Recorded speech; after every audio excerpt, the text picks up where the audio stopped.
Hello everyone, my name is Ryan Lockwood and I'm here to introduce my game called Dig Till Dawn. This is a 2 to 4 player game with some take that elements. It takes approximately 45 minutes to play and it is a work in progress. I've been working on this game for around 2 years now, play tested it dozens of times, and it contains dozens of pieces of unique artwork that have developed over time to bring me to where I am now. Let's take a look at the game.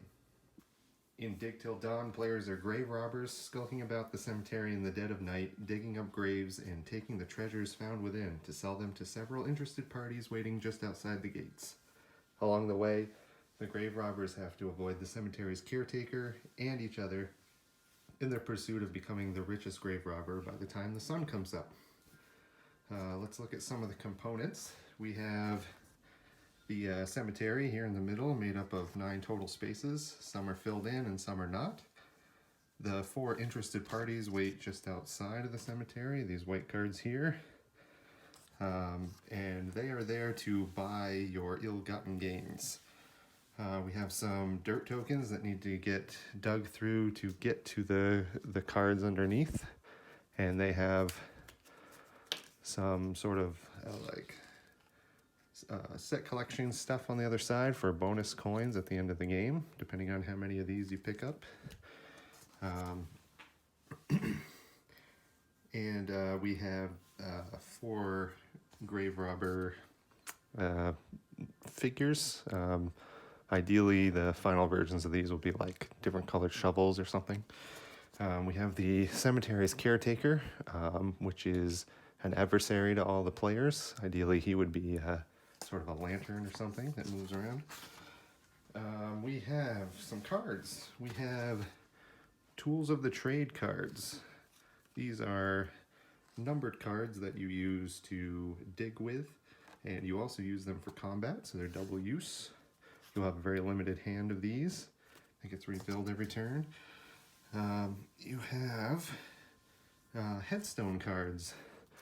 These are sort of extra action cards that do fun stuff, like allow you to move more, dig up, or steal from people. And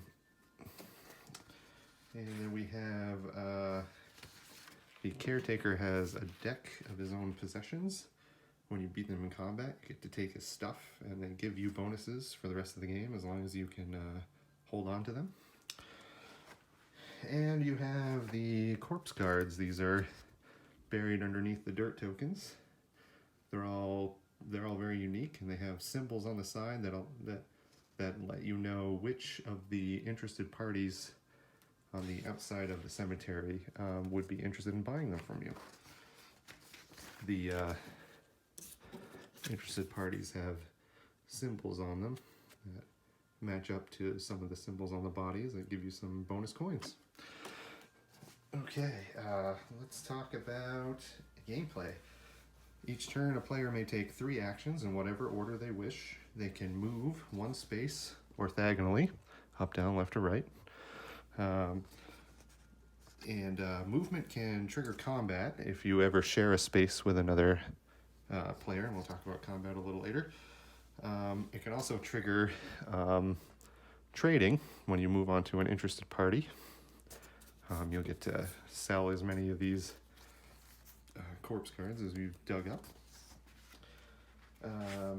The second action you can do is dig. If you happen to be on a grave space that has some dirt tokens, you look at your hand, which has a number of cards, and you want to throw down any combination of cards, totaling up all the numbers on them, and you get to remove that many dirt tokens from the space. So in this case, down here, there are 3 dirt tokens. I could just play a 3, then the cards are numbered 1 through 5, and then I could pick up these dirt tokens, and I would keep them. I found a key, found a bottle of booze, found nothing, but I keep that anyway. And we'd figure out bonus points based on some set collection at the end of the game. And then the third action is using a headstone card, which are over here. And they allow you to do different things. Like this one allows you to take 2 more move actions. This one allows you to steal a token from another player, and so on.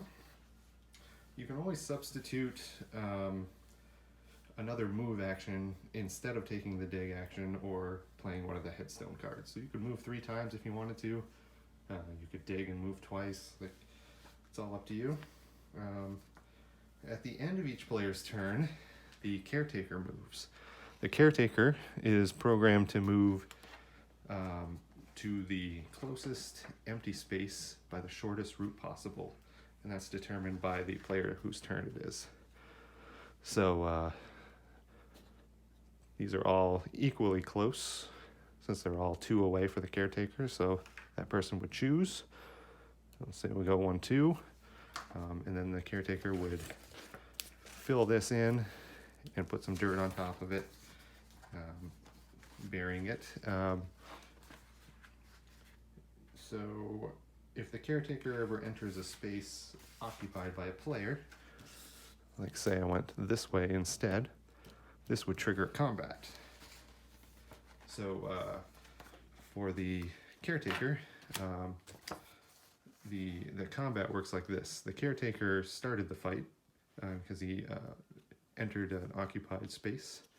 So the caretaker draws 2 tools of the trade cards. In this case, he got a 3. That blue player would try to meet or exceed the total to win the fight. So let's say this was the player's hand. They got a 6, so they just throw that down. And actually, they just throw the 4 down. But, and they would beat the caretaker. Beating the caretaker lets you draw from the caretaker's possession decks and pick up something the caretaker is carrying, giving you a little bonus for the rest of the game as long as you keep it. Combat works the same way with players. Whoever is the person that moves into an occupied space is the attacker, and they will lay down as many cards as they want, and then the defender has to meet or exceed that to win. The loser of the fight loses something: a token, a coin, a caretaker possession, a body if they haven't sold it yet. How do you win this game? End-game conditions. At the start of the game, the corpse deck is cut in half, and this Dawn card is shuffled into the bottom half. When that card is revealed, that signals the last round of the game, and each player will get 1 more turn. And then we work out scoring. Scoring is just the whoever has the most coins at the end of the game. You get coins primarily through selling these bodies you dig up to interested parties out around the cemetery. You can earn coins by digging through the dirt. Some of the dirt token has coins on them. You can get some caretaker possessions, which are worth some bonus points at the end. And you get some for set collection for having the most of one type of little token at the end of the game. Keys or worms or booze or skulls, all sorts of stuff. And basically the person with the most coins is the richest grave robber. They win. Okay, so I've decided to submit this game because I think it's a very unique theme. There are a couple other games out there with some cemetery or grave robbing themes, but I think the unique kind of almost dark humor take on this will make it fun and unique, and it's a shorter game that you can get a couple plays in before maybe some more longer serious game nights, and I think it's just fun all the way around. So thanks for your consideration, and hope to hear from you soon.